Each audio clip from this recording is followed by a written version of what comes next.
Hello everybody, good afternoon, and thank you so much for joining us on a very sunny afternoon in Cornwall. Certainly on the north coast it is anyway.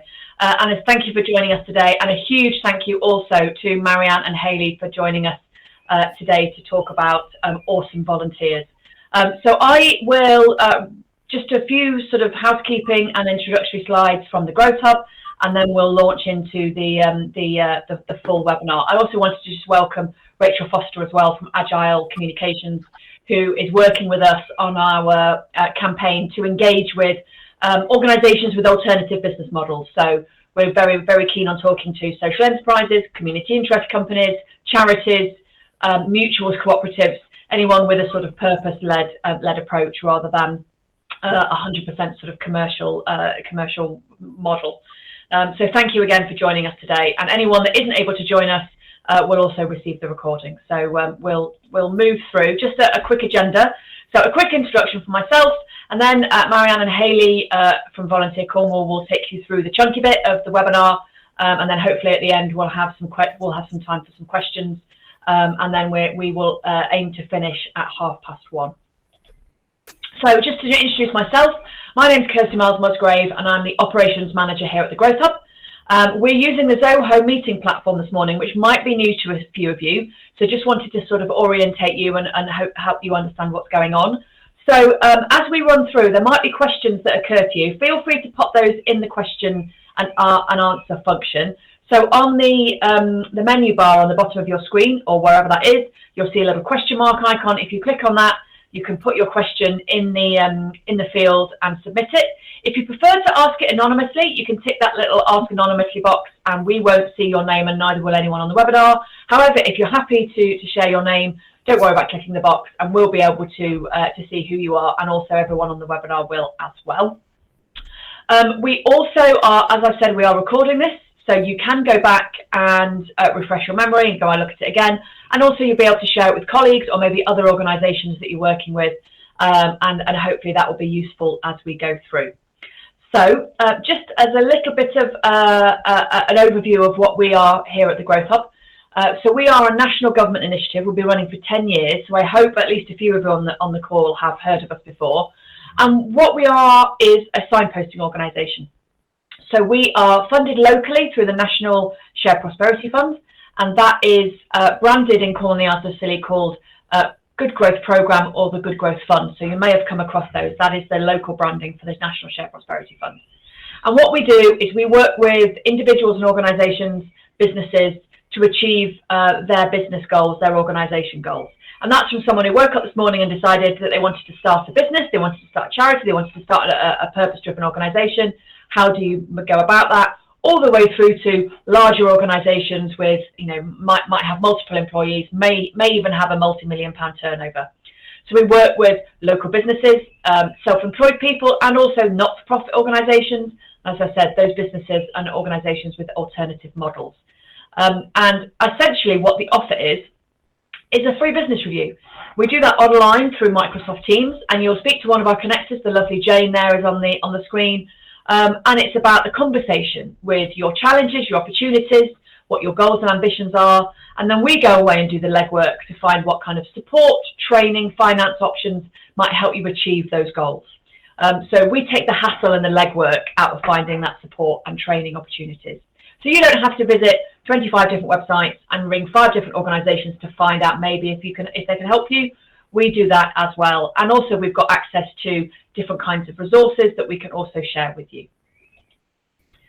So if you haven't already, I highly recommend that you sign up to our newsletter. You can use that QR code on the screen now, or simply jump onto the website after this call and after this webinar, and there's a subscribe to our newsletter on every single page at the top there in the header.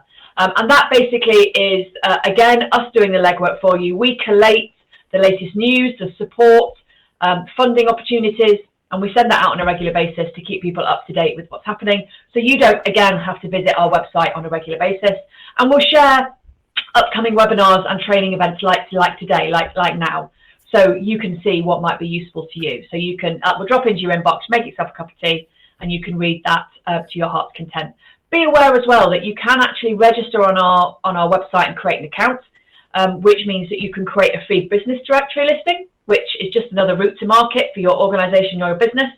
That's for enterprises based in Cornwall and the Isles of Scilly. You can share your own news on our news page, which we will then put in things like newsletters and share on our social media page. And also you can share events of your own. If you're running workshops or if you're running an event of your own, you can share that. And again, it's just another way to promote what you're doing as an organisation. So without further ado, I'm going to hand over to Marianne and Hayley, who are going to take you through this fantastic webinar around volunteers. I'm going to be off camera, so I'll hand over to these two experts. But if there's any problems, just give me a shout. And as I said, don't forget to put those Q&As in if you want to, as you go through, if they occur to you. We may approach them in the middle of the webinar, or we might leave them to the end and sort of wrap them all up. But if there's something occurs to you and you want to stick it in the Q&A, please feel free.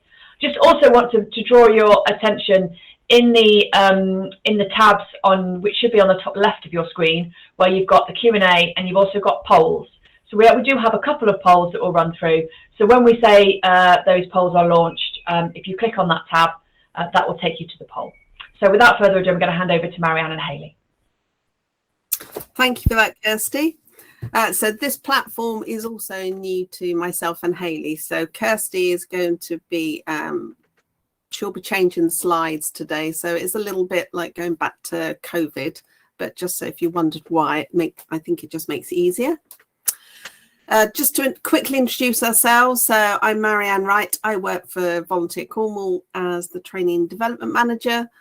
I've been there a few years now, and my role is to support predominantly the voluntary sector with training and support with a variety of areas. And I actually looked up at Christmas some of the things. There's been over 70 different combinations of workshops and courses over the last 10 years, which is really just down to you and what you need. So we try to adapt. And it might be after you've had your conversation with the Growth Hub that you might come back to us. And I also have a conversation about what we can offer within our training and development. So I'd just like to let Hayley introduce herself first before I carry on. Yeah, so hello, I'm Hayley Bentley. I'm a volunteer coordinator in the North and East area of Cornwall. We support to promote volunteering activity and volunteering action essentially within community organisations, and I coordinate the volunteer response that we have here at Volunteer Cornwall as well. So basically I'm kind of part of the team that are everything and anything volunteering. Perfect. Thank you, Hayley. So just to go through a quick overview of the slides. So Kirsty, you can play these all down if you want. That makes it easier. So it's just a quick overview, just to say what we'll be talking about in the next 60 minutes. So the first thing is who are these amazing volunteers? Where do they come from? As you can probably guess, my bit's going to be a little bit around the foundation stuff. Let's find out what we're talking about to start with. What can those volunteers contribute to your purpose, to your mission? What's their importance? What motivates someone? So just going to look at some overarching statistics, which are really useful, though, when you start to develop your recruitment plan. It helps you to understand what people are looking for or not looking for, more importantly. Hayley will absolutely guide you through some ideas around a successful campaign, what a good volunteer role should look like. She'll also look at some good, bad and ugly ones. And it's not to say people are doing things wrong. Maybe they just don't understand what may be the best way to advertise their amazing opportunity. So she's going to give you a bit of a hint where to go now. And we've got some top tips for you to take away as well. So hopefully that does make sense. So my first question, so in the chat box, really quickly, I'm only going to give you 30 seconds. Would you kindly just write in the chat box for me, what do you think a volunteer is? So it could be a word, a sentence. What do you think a volunteer is?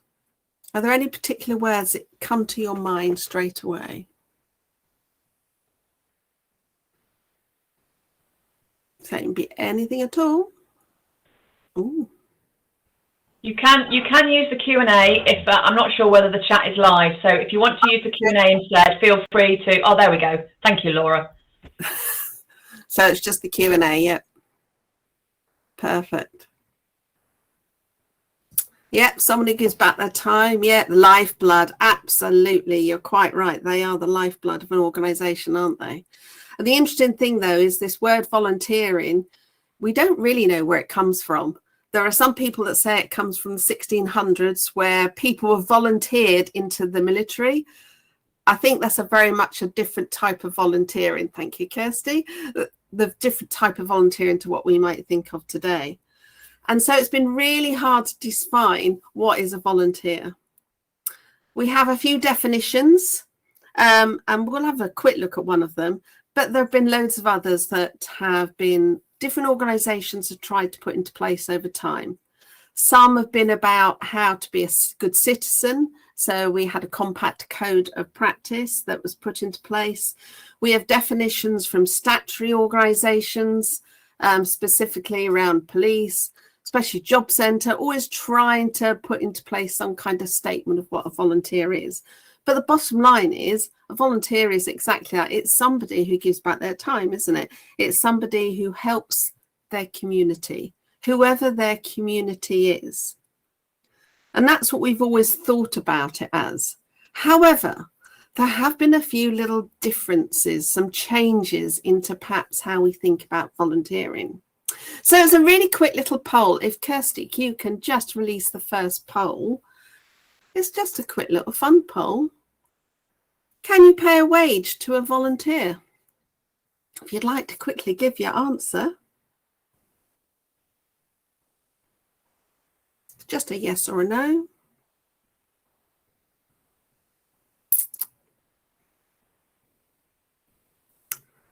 So do we have the results, Kirsty? We do, yeah. So I have published those results on the poll, so you should be able to see those. So we've got 85% say no and 14% say yes. Interesting. So it's just to bring it out. So this whole thing around volunteering. So let's go. If I can go to the next slide, Kirsty, maybe this makes sense. Volunteering is someone who's spending their time unpaid, doing something that aims to benefit the environment, or someone who they're not closely related to. Now that has been challenged, and it will be challenged when I go through the statistics, because you're quite right. So payment is a very difficult thing, but we actually have to be really clear about what is a wage and a payment, what a volunteer is, because there are some legislation around minimum wages. So if you're paid a minimum wage, you are an employee, and we're not actually allowed to pay anybody less than that. So it is quite black and white. A volunteer is technically unpaid. And I'm saying technically because there are a few little blips in the equation. Okay. So, and I'm sure you're probably going to ask me why in a moment, so I might go through that later. But volunteering changes over the time. It doesn't stay the same. It's not static. And that's the thing. So this statement makes perfect sense. But actually, it's always changing. Behaviour changes, organisations change. So can we have the next slide? Seems really weird saying that. So why do people volunteer? It is difficult. And actually, why people volunteer is for hundreds and hundreds of different reasons. There isn't one different area. So this is United Nations trying to map out a picture of what volunteering is and how we might volunteer. So it's a very general way of mapping out. So 25 years ago, they came up with these 4 categories, which we've used for many years, that mainly people either volunteer for mutual self-help, philanthropy, can't say the word now, advocacy, campaigning, or participation. And for 25 years, maybe we thought, yeah, that's why people volunteer. They can fit into one of those things. But what we've actually found is that actually people volunteer for many other things now. And one of those predominantly is around this leisure industry. And I'll explain a bit more about that. So this diagram, just to say, it's you can actually, you'll be able to look this up and find more about it. It's just to start to show that volunteering is lots of different mix of things of why people volunteer. They may volunteer formally, informally, at home, out of home. They may do it once a year. They may do it every day. There is actually no set pattern to volunteering. It is wide open, which gives us lots of opportunity as well when we're seeking volunteers.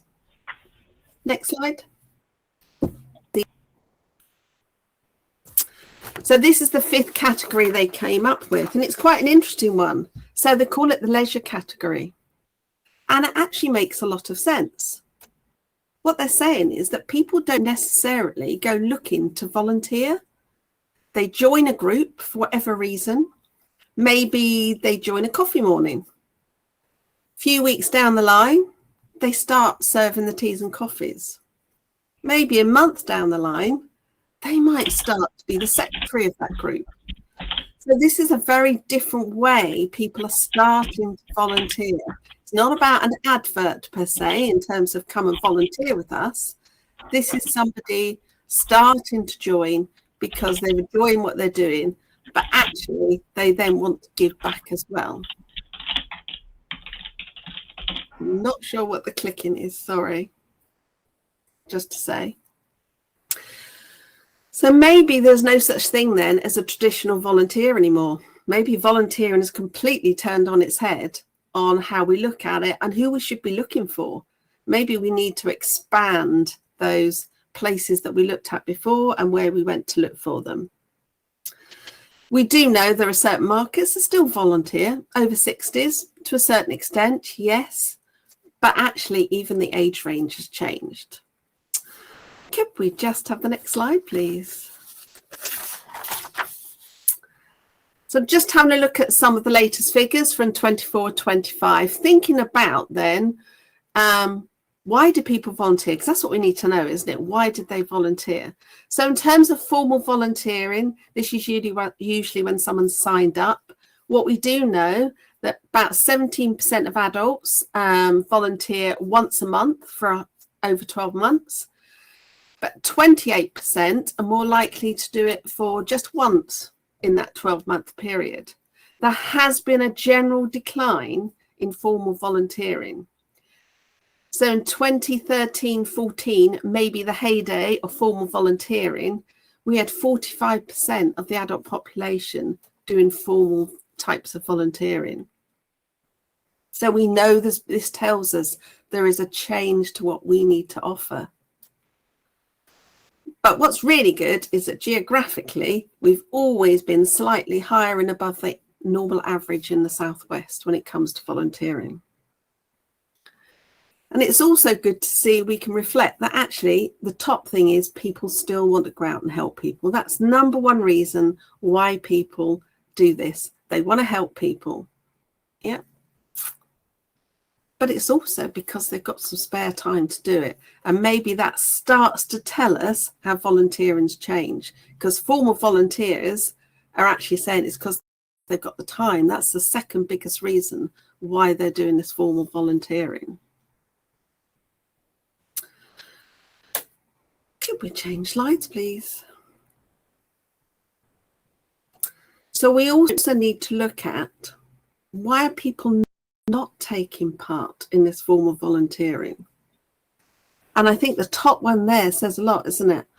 I have work commitments and I don't have my spare time. So that really does tell us about what people are looking for. In terms of statistics, they're slightly higher informal volunteering as well to formal volunteering. So when it comes to that informal thing where, you know, maybe they haven't signed up, 24% do that once a month, but 44% once a year will do some kind of informal volunteering. And if we look at during the pandemic, that was a massive rise. So for us at Volunteer Cornwall, for instance, we probably had, I don't know, 100, 150 people on our books who were prepared to volunteer as and when there was an emergency or a particular need. During that first month, we had 5,000 people apply, which is astonishing and amazing and wonderful. And that's all the thing. It really does reflect on spontaneous volunteering, and it reflects on the number one reason why people volunteer. People actually do want to help others. And that's really good, because that shows us there's a massive hope there, and also tells us that there's a lot of opportunity out there for people to volunteer and for us to perhaps look for those volunteers. And overall, those latest statistics say 54% of people are participating in some kind of volunteering once a year, which I think is brilliant. Because what we do know is that ready market, that's 54% of the adult population, you know, we know they already volunteer. So maybe we just need to attract their attention again to maybe doing a little bit more. But we will see. Okay. So would you like to move slides, please? So do volunteers just fall into your lap? Well, I'm pretty certain they don't. I'm pretty certain that you have to work very hard at it. And absolutely you do. There's no magic. There's no magic wand. There's no magic to this. It's hard work. But part of that hard work is getting your strategy into place first. Before you do anything else, you need to have a strategy in place. Because we do know that volunteers, they will leave you. If they're not happy, they'll leave you. And you'll have spent loads of time and energy recruiting. So it's really important that actually you offer them a really good volunteering opportunity. So to do that, you need to think about, why do you want them in the first place? What is it? So for the pandemic, it was a very clear reason why we needed volunteers. We needed volunteers to go out and do shopping, do prescriptions, just to talk to people that were very lonely and isolated. So we knew exactly why we needed to do it. We knew it met our mission. It added to our values. But also it's about capacity. We knew we were also, as we got those 5,000 people signing up to volunteer, we were getting the same number of people phoning us for needing some help. So we absolutely knew we needed those numbers. So the quality and the capacity was essential. So those are the first things you need to consider. But it has to be a whole organisation approach. I don't know if some of you have volunteers already or not. But if you don't, and you're thinking about how to bring volunteers in, it's really important that existing staff are brought into that discussion, because it can be very worrying for staff. You know, is that my job going? Are you going to take my job? Is that what's wrong? So we have to be really careful. We also have to consider that who's going to look after those volunteers. So your staff might need training, because somebody's going to have to look after them. It also means you need to work out policies and procedures, because volunteers are not paid staff, and there are rules about how you look after paid staff. We've got very strong employment laws. Not so many strong and we don't have volunteering rules in the same way, but it's more a case of we don't stray into those employment laws. So we have to be very careful how we set our strategy and our plan to start with. We need to be very clear, why do we need these volunteers? The next slide, please. So if we're going to start recruiting, if we've got our foundation into place, we then need to start thinking about, okay, what types of roles are we likely to need? And my colleague Hayley is going to go through those in more detail after. how many do we need? That's important as well. It's a lesson we've learnt over the years. You should only recruit the number of volunteers that you actually need, because otherwise they can get very bored. But if they get bored, then they just disappear. And when you do phone them, they don't want to volunteer for you anymore. So it's really important that you consider, how many do I actually need? When am I going to need them? Do I need them now? Where am I going to need them? For how long am I going to need them? Is this a temporary, or is this going to be for a longer period of time?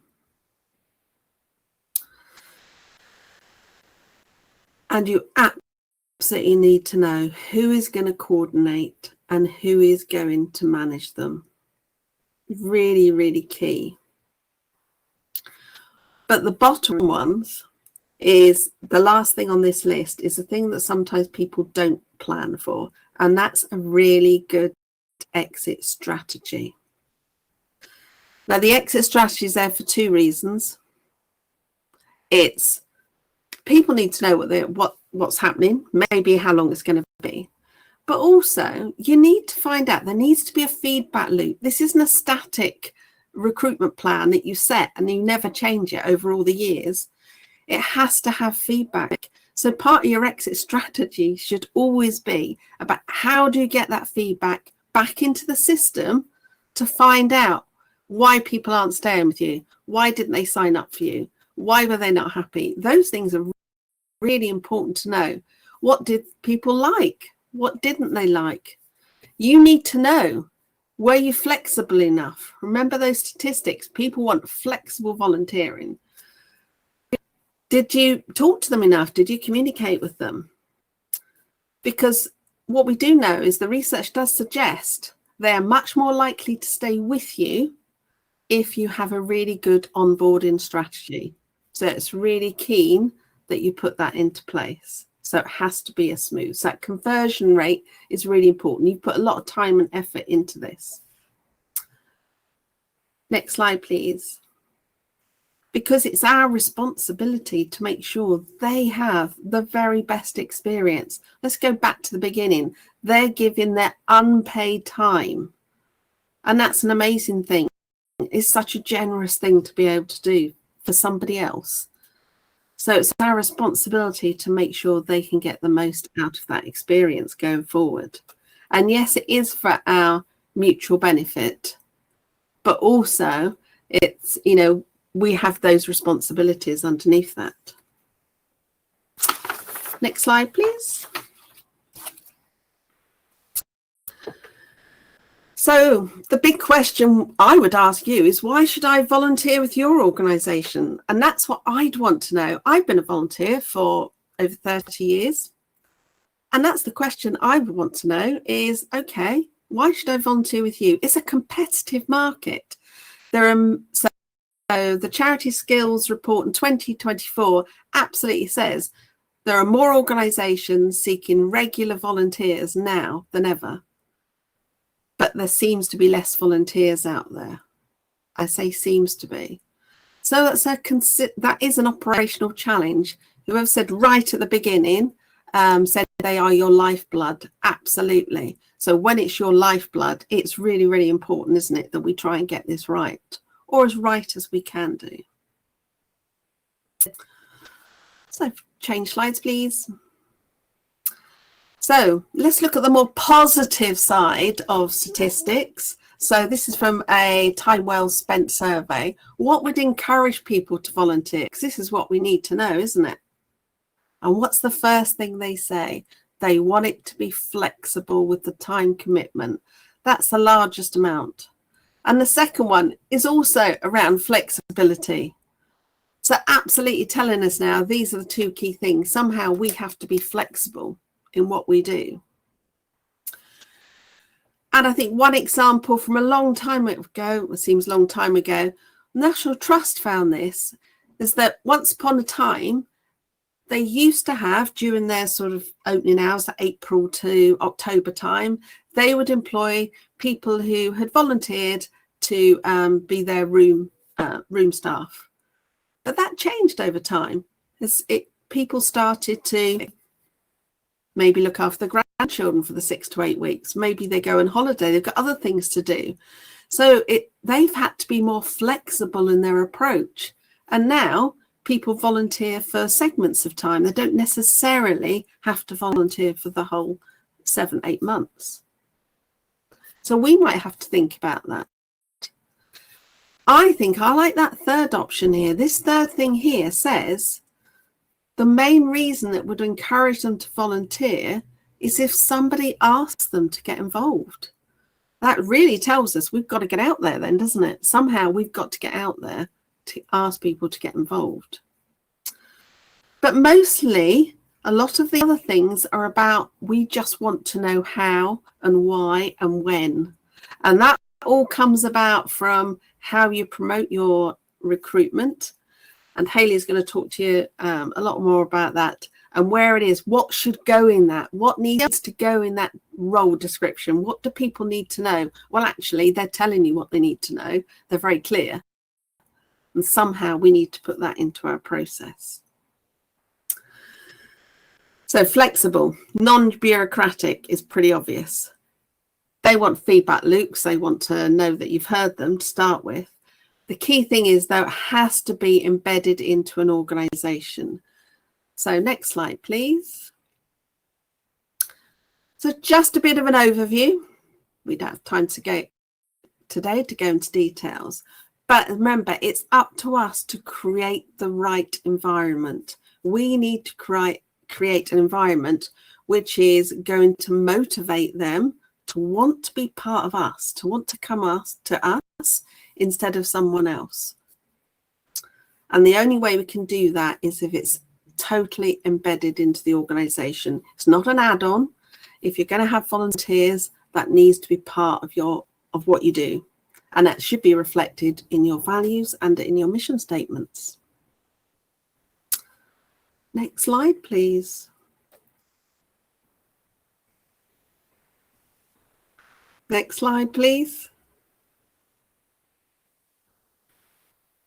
Thank you. And you can just run through those if you choose. The key to that then, if you've done all that amazing work, is you will need to communicate this process. So if you've done that background work, you need to make sure it's recruited through everything you do. And that's not just through the original advert, but need to tell people what's that application going to look like.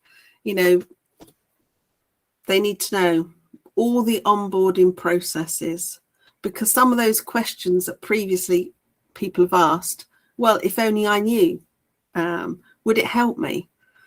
So we need to make sure that we've answered as many of those questions as possible and how we communicate that process. So between communicating good our processes, our volunteer strategy, hopefully we have created an organisation which is giving that volunteer that psychological safety which they need, and it's encouraging them to want to not only volunteer with you, but hopefully to stay with you in the longer term. So on that note, I am going to pass you over to my colleague now, Hayley, to talk more about, so this is the foundation. What are those little specifics now that we need to know? Okay, hello, thank you, Marianne. Next slide, please, Kirsty. So just a tone checker, how are we all doing? Just seeing if we're all still here. Okay, next slide, please, Kirsty. Thank you. Yeah, so going forwards, we're going to be looking at how to start your volunteer recruitment plan. And I just want to acknowledge that every organisation is different. So when we're talking about some of this stuff, I'm trying to give plenty of options for all of your organisations so that you can trial and error some of these things. An organisation for example, in Bude, which is really small and volunteer-led, may not have the same success as someone who is a national organisation, and vice versa. So you each have your own benefits and qualities, and so it's just to see what might work within that organisation for you. Okay, so we are going to put out a poll. Could we have the next slide, please, Kirsty? Thank you. So I want you to think about, if you have any volunteer roles at the moment that are out, how are you currently promoting those? Could you please answer that on the poll and tick any that apply to you? If you don't have a volunteer role out at the moment, then think about what you use regularly already as an organisation. And we just want to use this as a place to kind of base off of where we go from here and answer some of that as we go forwards. So I believe that should be live now. I'll just give you a few minutes. Yeah, we've got votes coming in. Don't forget, on the left-hand side, under the poll tab, that's where you can fill in that poll. So if you just navigate to the polls next door to the Q&A, you should be able to vote on those now. Great. Okay, we'll just wait for a few more so people have a chance.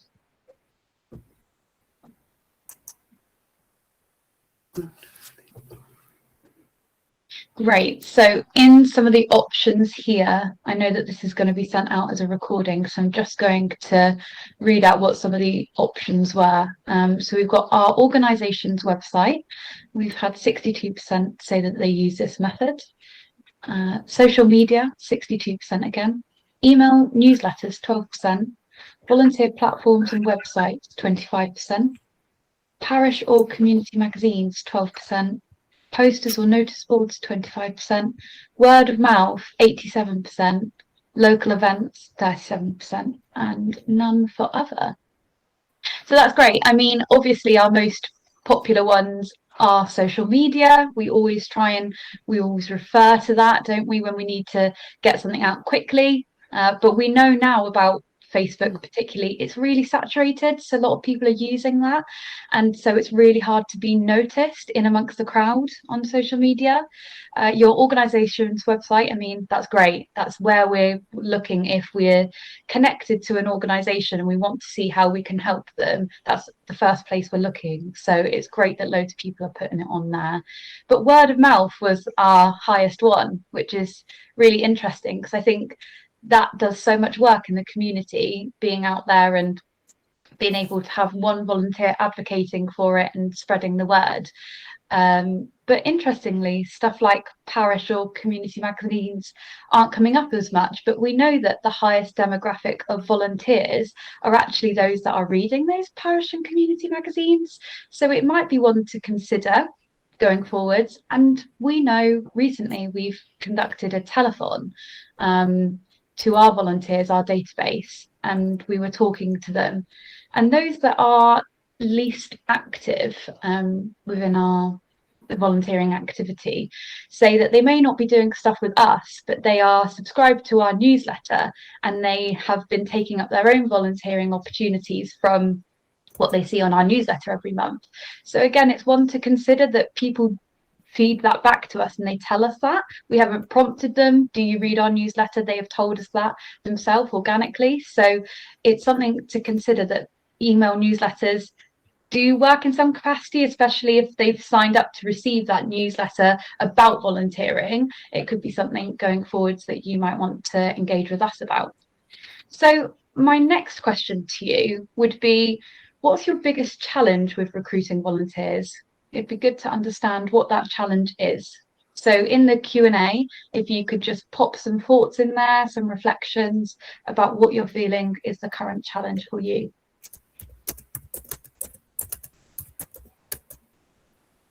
Okay, so someone here has put biggest challenge, competition, the sheer number of not-for-profits recruiting in our area. Yeah, definitely. I think, as Marianne touched on before, the capacity of organisations has changed and a lot of people are looking for more volunteers now, and it is competitive. It's really competitive, and getting your voice heard among others. Yeah. Any other thoughts on what your challenges are? Retainment and time, yeah, especially if you're volunteer-led yourself. People want to just not use some time for anything else. Okay, yeah. Keeping people engaged after initial contact. People want to join the email list but then don't act. Yeah, creating a role that's interesting enough to commit. Yeah, we see that happen, and we hear from organisations that people might initially contact and then drop off. So how can you maybe look at that onboarding process, for example, and make sure it's timely and efficient so that you're seeing less of a drop off, and keeping that role interesting enough, for people to commit to. We are a gardening group. We rely on word of mouth, and we need to step up on recruitment. Yeah, it's hard, isn't it, when it's in amongst all the other tasks that organisations have to do. They see the committee as too political and problematic. Okay, yeah, interesting. Okay, so that's good to hear your challenges. And if you think of any more going forwards, then please feel free to keep feeding them in. Lack of funding to fully resource problems. Yeah. Okay. Yeah. Okay, and funding, we can definitely have a chat about some of the funding questions that are coming up at the moment, and link you in with maybe other members of our team that might be useful for you to link in with following on from this. Okay, so next slide, please. So, as Marianne touched on before, volunteering is changing. So we do see that people are increasingly time poor, which means that some of their responsibilities are taken up with personal time at the moment. That could be work, family, or caring responsibilities. And sometimes we hear the feedback that traditional volunteering can feel too demanding on those responsibilities that they have at home. So we're referring to traditional volunteering in this sense as someone that may turn up on set days at set times doing set tasks, and that might feel like it's creeping in on their personal time, and they don't feel like they could commit to that, and it puts them off even from initially even inquiring. But what we are seeing is that we're seeing a shift in how they want to get involved, and we do know that when there's a strong enough pull for people to want to get involved, they will. An example I can give of that is with Storm Goretti, which affected mainly West Cornwall in January, but the whole of Cornwall in general. We put out a response very similar to the COVID response that we had, and said, as a community, we're going to now ask some of our volunteers, when it is safe to do so, to support those most vulnerable in the community. And we had we were inundated with requests, mainly through the community gateway, and we never declined any of those requests due to lack of volunteer support. We were inundated with people emailing us, again organically, saying they would like to give their time to support if something came up in their local area. So we were able to achieve all of those tasks, and that was because they had that emotional connection. It was their local area. They knew that some of the most vulnerable people in the community were being affected. So we do know that when it gets to that point, people will, but obviously we can't keep relying on these moments such as COVID or storms to happen to actively engage people. So the question is really, how do we activate them with our everyday activities that can continue to support your organisations and keep them running, and so that no one is struggling? And it is a real challenge, but we're going to try and look into some various different ways now. So next slide, please. Okay, so we've spoken about formalised volunteering, traditional volunteering, and how that is an avenue, but we are seeing a little bit of a decline in that area. So there is definitely a need for formalised volunteering in communities. If you have a community hub or a charity shop that has to be open, then there is definitely a need for that. So it's not to say that that type of volunteering has completely gone away now. It's to say, if you're really struggling in that avenue, how could you take some capacity off your organisation and look at some of the other roles as well to improve capacity in some respects? So we have the emergence of micro-volunteering and one-off support, which seems to be quite popular at the moment, and seems to be a really popular way to engage people back into volunteering that might be starting to disengage. So micro-volunteering or one-off support could look like small chunks of tasks that someone could do. So it could be a short-term project. It could just be like our database of volunteers do. They sit on a database, and when that request comes in for their location or their skill, for example, they're called upon. And it might be a task that takes them half an hour, but it is serving the community and has a huge value. There's also the avenue of corporate volunteering. So I did a drop-in at Launceston Library about 9 months ago, and during that it was a drop-in, so anyone who is interested in volunteering in the community, come by and let's hear your thoughts. We had several people come down to us and say, we're a corporate organisation and we'd be really interested in doing corporate volunteering. How do we link in with organisations? And to my surprise, it was harder than what I would have thought to engage a group of people willing to give a day or two, because organisations don't necessarily work in that way, that they could just get people into a space for 1 or 2 days. But if you know that your organisation could use that time where you want to get something ready for an event, or you want to tidy up the outside of your building or do some litter picking, then maybe that's an avenue for corporate volunteering, and it could be something for you to consider. Digital volunteers. So this is a home-based role. It could be anyway. So it is really flexible. So when we're having conversations around flexibility, this is a really easy way to offer something quite flexible for people that can't be there in person because of their responsibilities at home. And then obviously we have the really important role of trustees and treasurers. So there are several different avenues that you could be going down and could consider. Next slide, please.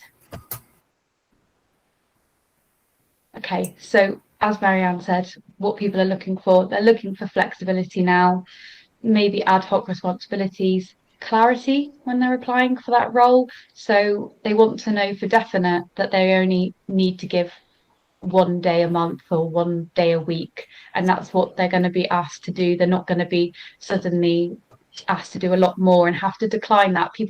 We're a culture that don't really like to say no to things, so we'll keep saying yes until we're burnt out, and then we stop. So if we can be really clear and reassure them and build that trust that no, we won't, encroach on that, then that's a really good place to start. And home-based options, it's not always possible, but it's an easy way to try and attract a new demographic, I suppose. So next slide, please. Okay, so some of the practicalities now of how we could start to promote these roles. So some of you may be aware or may not be aware, at Volunteer Cornwall, we have an opportunities page where organisations can sign up, and then they can write their own role descriptions and post it out there.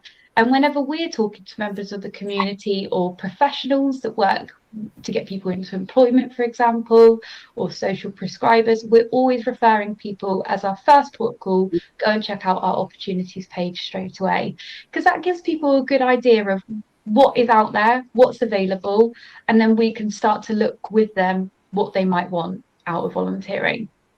So as I mentioned, organisations go on there and they write their own role description. So I've pulled one, I've anonymised it a little bit so that we are hiding some detail, but just of what is less effective about this one. I would say that even if you've put something on there and you're really struggling to write it, putting something on there is the best start to it anyway. So none of this is like a complete failure at all. It's just to say, how could it have been more effective? So next slide, please, Kirsty. So I'm just going to run through what it says for people in case they can't see the slides properly, but I'm hoping they can. So in the title here, we've got Hub Volunteer. If we could just click the next, thank you. That's great. So it's quite vague. A lot of people don't know what a hub is. We use hub as our terminology here at Volunteer Cornwall a lot, but actually, what is a hub, and what are you going to be doing in this hub? So maybe you could be a bit clearer on whether it's helping with a club of companions or an art group when it's particularly busy. Next, Kirsty. Okay, so we're moving down. So they filled in the local area. That's absolutely fine. North Cornwall, quite clear. Viewed. Okay, that's fine as well. We could put the full address to be even clearer, but putting it that it's in viewed is great, and you're still filling out a form. They've got the minimum age there. So again, we know if we're an adult, we can apply for that. Great. Then we get on to a bit more, I would say, corporate or vague language, to offer support to service users and staff when accessing the hub. It doesn't sound that inviting or personable. It doesn't give me much of an idea of what I'm going to be doing as a volunteer if I were to turn up.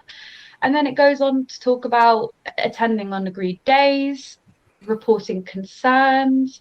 It is quite governance heavy, which is good. We need to be clear on what their responsibilities would be, but that could be a conversation or be part of their handbook or your volunteering policy. It might not be that relevant at this point.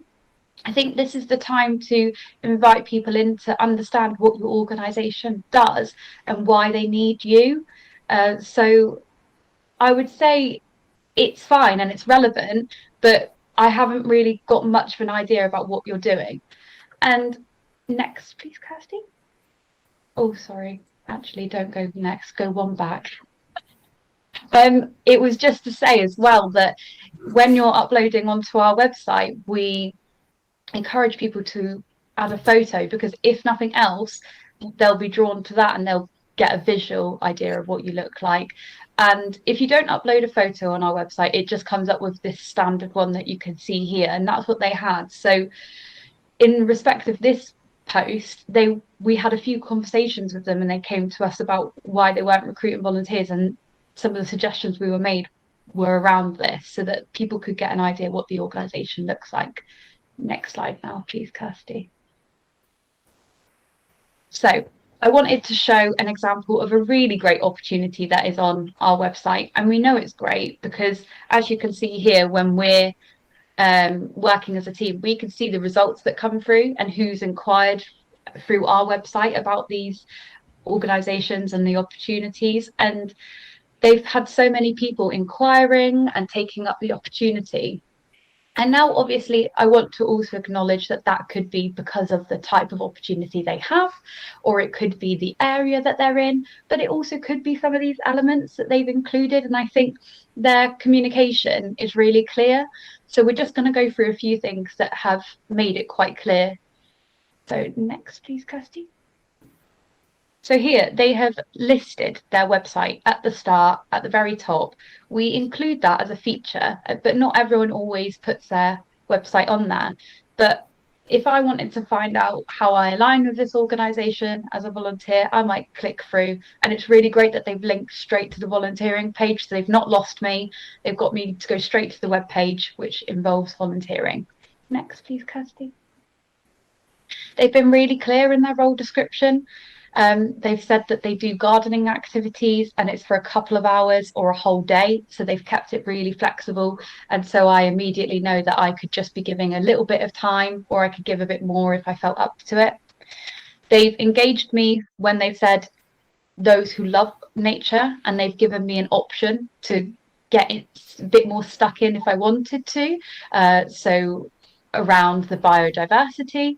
And then they've been clear again with the days that they're requiring people and how you could get involved, and it could be an opt-in, opt-out the week of. So they really looked at how they're going to onboard those volunteers and how they're going to make sure it's as flexible as possible. They've listed some of the activities here that you would be doing. So I know as a volunteer, when looking at it, okay, great, I could get involved with X, Y, or Z. Next, please.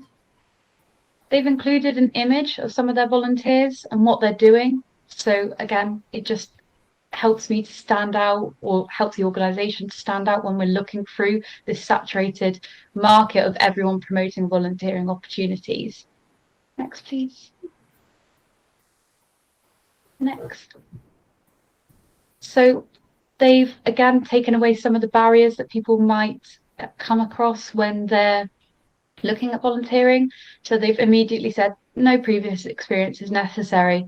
Now, I know that that's probably a given for most organisations. They would say, no, it's definitely not necessary, but they've stated it in black and white, which is really helpful. They've said that they're going to provide the tools and equipment, so it's not going to put me off. They've listed on our website what the types of activities you could be involved with. So you can use the search tool to search for the type of activity that you're looking for. So again, they're going to come up under these categories: admin, environmental, gardening, and health and wellbeing. And then they've listed again the volunteering days, because you can search by days as well. So I would recommend as well that you're filling in all of those tools to help you just come up more for more relevancy. Next, please, Kirsty. Okay. So in the world of digital marketing, they do say to use the rule of 7 now, which it just seems to keep changing all the time. And that is mainly for, I suppose, selling commercially, but it's still really relevant to this. And we always encourage people to try and use different avenues, because those that look on Facebook aren't necessarily looking in the parish magazines, for example. So I've given you 7 here. Facebook, so not only Facebook, but going in the groups in your local areas that you're particularly struggling in, tagging us as an organisation, tagging your partners, tagging anyone relevant to that area. There's also GoGo, which is a new platform released by the Royal Voluntary Sector Service, and you can, again, it's like a self-managed tool, upload your opportunities there. It's a national one, but again, you can add your location. There's our opportunities page. There's newsletters with Inclusion Cornwall, Disability Cornwall, Volunteer Cornwall. And I can give you some links to those if you need them. Parish magazines, GP surgeries, village halls, really effective use. And again, reiterating, instead of just putting out adverts of we need volunteers, could you include a real photo or a video of a volunteer, or a story of a volunteer, or how a volunteer has benefited someone else? So just to give more visibility to what your organisation is and how people could align with you and your ethos. Next, please, Kirsty. Okay, so we keep talking about how it's saturated and it's really competitive. So how could you attract their attention? And now you can be light-hearted with it as well. So here we've got pudding chaser, and I think it's great. It catches your attention. It's not the most serious of roles, and it's festive. We always see more people want to volunteer around the festive period, Christmas period. They want to give a bit more of their time. So how could you use that time to capitalize on trying to get more volunteers? Next, please, Kirsty. The writing here's gone a bit funny, but this is from the RSPB. And it's a fiddle playing bird. So again, one to catch people's attention and maybe stand out from the crowd. You do find, I think it was before I joined Volunteer Cornwall, but Marianne shared that we've at times had to share about having to get a Santa Claus to go into a care home, and it's managed to get more interactions than some of our other posts ever have. So it catches people's attention, but then they might look at your organisation and start to look at the other roles, or starts a conversation, doesn't it, about volunteering and what it does for people in the community. Next, please. So if nothing else, try and find that emotional connection. So what is unique about your organisation? What attracts people? People have hearts. A lot of the time, they already know where they want to go and volunteer because they've seen how you've benefited someone. So really shout about what's great about your organisation as well. Raise that profile of them. I know that some of the smaller community hubs, they really don't shout about what they do enough in the community. They're supporting the most vulnerable people. They're bringing people out of their houses that are otherwise isolated, connecting people together, connecting them to services. So it's about shouting about that and raising your profile, and hopefully, even if it's not about, a volunteering post, people will start to understand what you do and how you can help. Next. Okay, so I just wanted to talk about our offer at Volunteer Cornwall. So our offer at Volunteer Cornwall is that we are a resource in itself.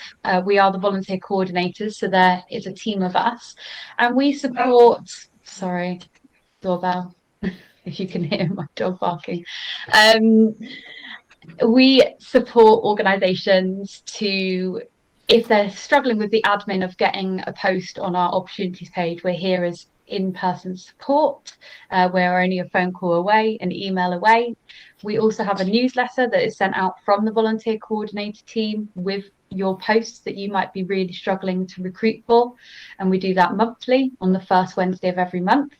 We also will promote your opportunity on social media through our Facebook channel. But like I said, we are a resource and we can come visit you, have a chat about your volunteer recruitment, add you to any of the community events that we're going to and link in with you, take your leaflets to our community events. We can advise you on best practice, governance, maybe even what DBS would be most appropriate for your volunteers. So we are that resource that you can tap into a little bit more. Next. And I just wanted to really touch on this, that if you feel like you're kind of pulling from a pool which seems to keep drying up and you don't feel like you're going anywhere, these are some of the emerging ways that we are seeing people want to give back into volunteering. And so it might be worth you considering if you could engage these types of groups of people. So we've got youth volunteers, corporate volunteers, group volunteering and family volunteering. So with youth volunteers, we're aging that at 14 plus, and we've been doing a bit of work around youth volunteering and have created a best practice handbook for organisations. So if that is something that you would be interested in but you don't know where to get started, then we could give you that best practice handbook and have a chat with you around, again, what it is with the governance, insurance, DBSs, safeguarding, so that that isn't a barrier to you for getting started, and what a youth volunteer could do and what they most like to do. We know from talking to young people recently that they're most activated through wanting to take part in green volunteering, for example, and they have great skills with digital and find it so easy to do that and are really compelled to do that. So there's a clear link there. With corporate volunteers, we've touched on that a little bit already.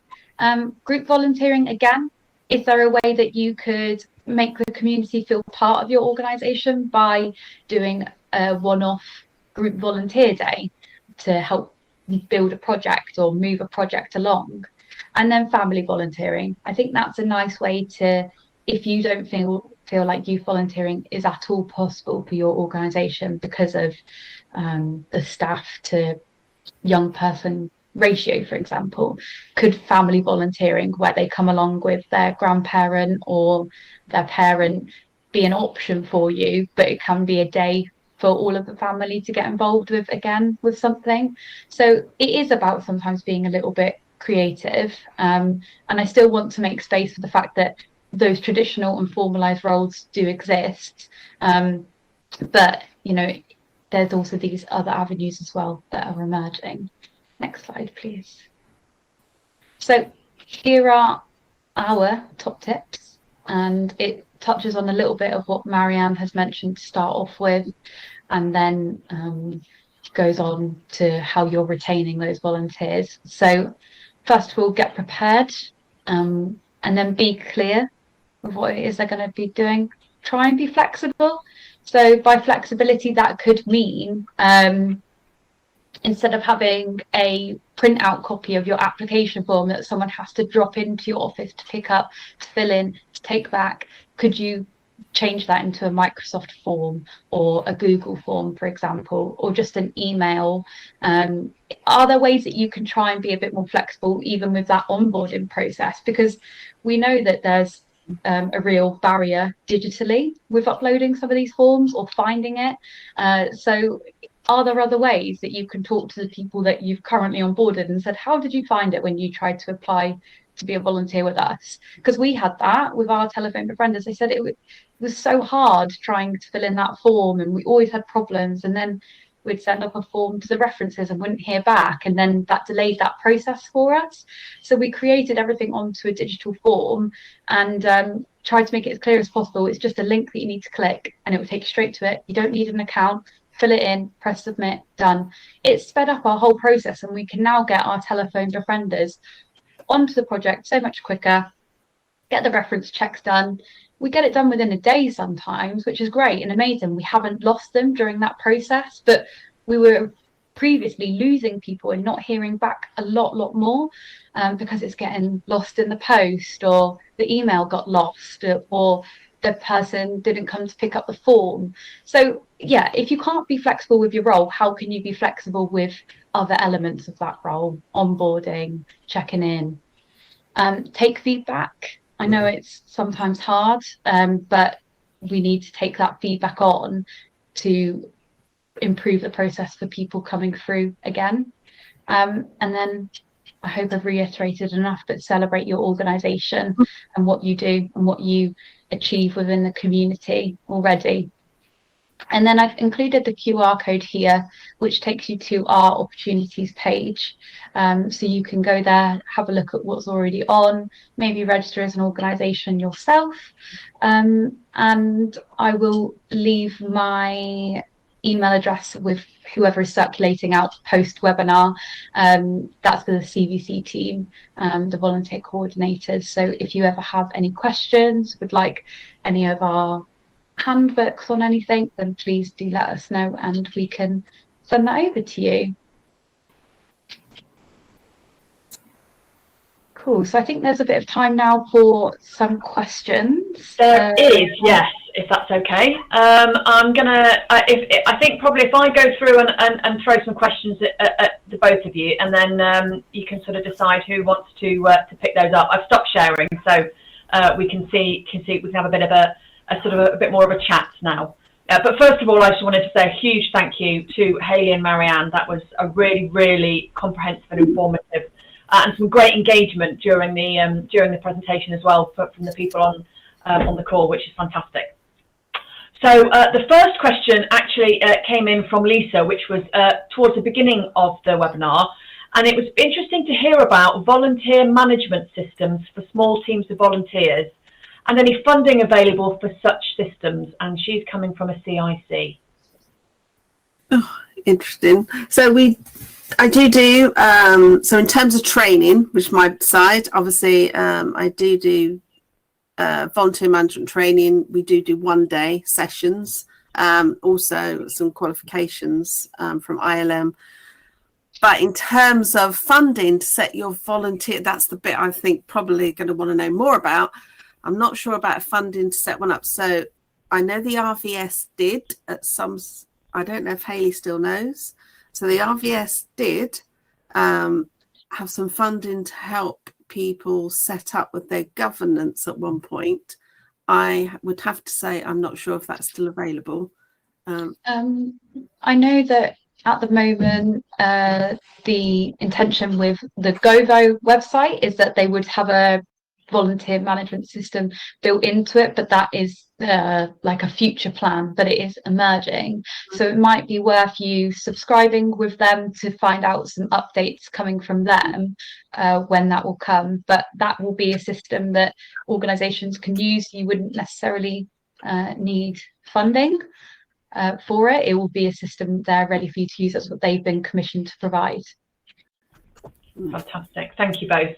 A really interesting question here from Paula, which came on while you were talking about engagement levels, Marianne. So that might be something that you both want to pick up. So is there any evidence to suggest that the decline in volunteering aligns with media coverage of poor practices in the charity sector? That might maybe more an opinion than expert guidance. I was going to say hello, Paul. I haven't seen it for a long time. Well, I haven't seen anything, but I suppose if we look at things like when they do, put out those statistics around satisfaction has gone down due to various, over expectations seems to be the big one.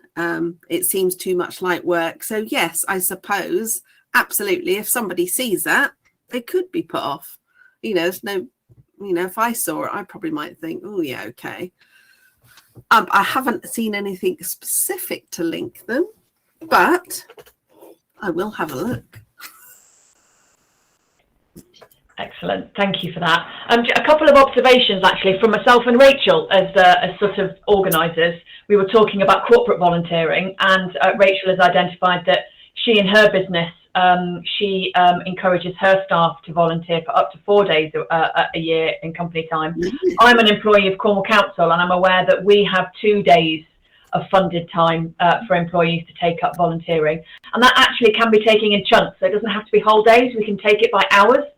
That's always worth understanding where some of the larger employers might be somewhere that you can reach out to for volunteer recruitment. So we've got a question here from Laura. You say we can't pay volunteers, but she's guessing that they can pay expenses. And can she send them a thank you gift for helping? Oh, see, so the whole reason, it sounds bad, I'm not actually trying to sell the course, just say we do volunteer in the law workshop. There are some very stringent rules around what you can and cannot give. And you're right, expenses, absolutely, but expenses have to be specific to what somebody has incurred so that it doesn't appear to be a wage. And so they're not my rules, these are our HMRC, our tax rules. And the same with gifts. It's all around. And I absolutely think we should support volunteers as much as possible, do amazing stuff. We've always said things like, if you give somebody a card, there's nothing wrong with that, is there, surely? And if you give somebody maybe a homemade cake, or you invite them and you do a celebration, but if you give somebody something regularly, so if you were to say to your volunteers, I'm going to give you a £5 voucher for something, and you start to do that on a regular basis, that actually starts to break the law and the rules. So there's just a little bit of a grey area. Just have to be a little bit careful. Okay, thank you. Question about DBS checks. How much do you charge for enhanced DBS checks? The basic one on the Gov website apparently is £21.50. Well, we don't, because we don't do them anymore. We're not an umbrella organisation anymore. Sorry, Hayley. Okay. So no, that's okay. Forward people to the Cornwall Council portal. Yeah, and we don't do them anymore, but we can support if you really don't have the admin capacity yourself to support. But really, all we do is put it through the Cornwall Council umbrella site anyway. For a volunteer, it is free to do an enhanced DBS check, but you pay the admin fee. So there is still a charge for that, but it is significantly less to an employee. And again, it's really worth just encouraging people to sign up, to do the appropriate check first, because a little thing that some organisations don't know is if you overdo it on your DBSs, so you do an enhanced when really you only needed basic, you can sometimes incur a charge. So again, we can forward on some best practice of a flowchart to follow when applying for DBSs, but it's also to just encourage people as well to sign up to the, what is it called, Marianne, the register when it automatically renews for volunteers. So basically that's free and they can use it across organisations. What's that called? Yeah, sign up to the update register. So for volunteers, that's free. So for an organisation, that's not only reduces your costs, so instead of having to do the whole thing every 2 or 3 years, as long as you get a sight of their DBS and you have their permission to do so, you can check it on the update service. It doesn't give you any big details, but the update service will tell you whether you need to do another one or not. So it has reduced a lot of costs for voluntary organisations. Brilliant, thank you. So I think there's a couple of questions here which are sort of joined, which is how do we tap into your resources, as mentioned. Gary's in north of the county in Bodmin, and so would like to get sort of to discuss some of the opportunities and get advice offline. And also Laura, who runs the CIC, is sort of questioning around what governance is required so she can ensure that she's using volunteers in the right way, and also asking about policies. So I don't know whether that sort of, rather than going into specifics here, it might be worth just again sort of giving a bit of an idea about what kind of support you guys can offer, and then reiterating how people can get in touch. Yeah, definitely. Okay, I'll link the CBC email here in the Q&A. Hopefully everyone can see that. Please feel free to just get in touch with us, and the appropriate person in the appropriate area will get in touch with you. So for those North and East Cornwall, it will be myself, and yeah, it will differ on person in the other areas. And in terms of policies and governance, Marianne, I'm guessing you referenced some training that you offer as Volunteer Cornwall. That might be something people want to have a look at. I guess it's on your website if they want to find out a little bit more about some of that support. Yeah, I mean, obviously when we've got one running, normally I do, yes, so there's a Volunteer in the Law, which is really looking at what policies you do need, just to make sure we keep on the right side of legislation. But obviously the other types of volunteer management, if you're looking at something longer. But yes, please look at, we are going to have a new website soon, so it will change, hopefully very soon. But people are very welcome to ask us questions around, specifically, especially around safeguarding. If you've got any questions, please let us know. We're happy to help. And as Hayley says, they will be soon a bigger team as well, so they'll be able to support you with your questions as well. Yeah, I've just linked to your upcoming courses, Marianne, there, so people can see them, and it's worth them knowing as well, isn't it, that volunteers can sometimes access, is it like funded positions through BSF, is it? Yeah, so there's still some funding through the Voluntary Sector Forum Learning Academy, but also if you're organisations that have volunteers that are specifically working with the NHS, so if their role is to support patients, residents, whatever you call them, with the NHS, and it's connected to the NHS, there's also some other bits of funding for training there as well. So that's worthwhile finding out about if you need some help.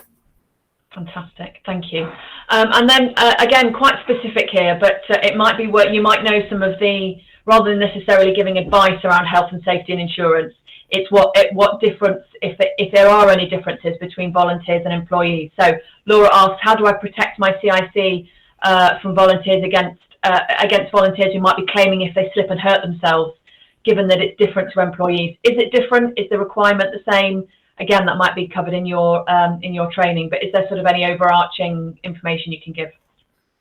I should say, yeah, that is under the volunteer in the law.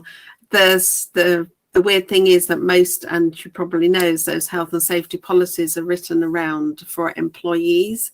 However, the Health and Safety at Work Act also says anybody else who comes onto your premises. So you have a duty of care to include volunteers under that. So absolutely, you do have to have processes put in place to look after your volunteers.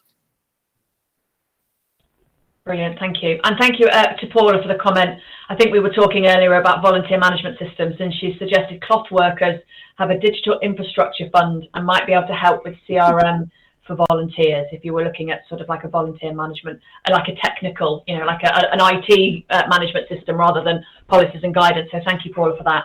Laura's asking, what was the name of the system for managing? She said Govo. Is that, someone just give a little bit more information about what Govo was? I just linked to their platform underneath that. I didn't but hopefully if you navigate through there, you can subscribe to their updates. I've done it somehow, and I keep getting updates about what their plans are coming up. Fantastic, thank you. And then I think finally, so if you do have any, if you've got any burning questions, please feel to just dump them the last few minutes in the chat. But Richard, I think this might be Hayley from your overview, but Marianne as well. Any hints and tips for Facebook novices? It's definitely Hayley. Yeah. Oh yeah, I mean, Facebook actually is more difficult than it needs to be. So Richard, I wonder whether it would be worth us having a bit of a chat with you after this and finding out exactly what stage, if any, you're at with Facebook. And then we could go through some ways to get you started, because actually even just signing up and trying to get an organisation sometimes on Facebook can be quite hard. So yeah, please feel free. Again, I've popped my email up there. So just get in touch through there and we'll have a chat with you. Fantastic, thank you. And I just wanted to flag as well on our What's On page, we do have some social media. There's some social media training coming up. I'm just trying to find it. So Digital Peninsula Network are doing some training around Instagram and YouTube, and also I think there's another one as well which I can't find at the moment. But yeah, just jump onto our website and you can, if there is any sort of funded or subsidised training that's coming through from the sort of public funding, then we try and share those on there. So it might be worth having a quick look on there. But other than that, I think that's everything in the questions. So thank you, Laura. Laura's a super helpful lady. Thank you so much for an informative session. Yeah, really, really good, really helpful. And Volunteer Cornwall is obviously an amazing resource for people to tap into as well. So please do reach out if you're looking for support. Don't forget that we can also support CIC, social enterprises, with that kind of information, particularly if you're looking around training. We can do a bit of a trawl and look for training options for you. That is also something that we can do. So other than that, I wanted to say another huge thank you to Marianne and to Hayley for giving up your time. It's fantastic to have you on board. I'm just going to give you a little clap there in the reaction bar. And other than that, I just wanted to wish you all have a lovely rest of the day, and thank you very much for joining us. Bye-bye. Brilliant. Thank you.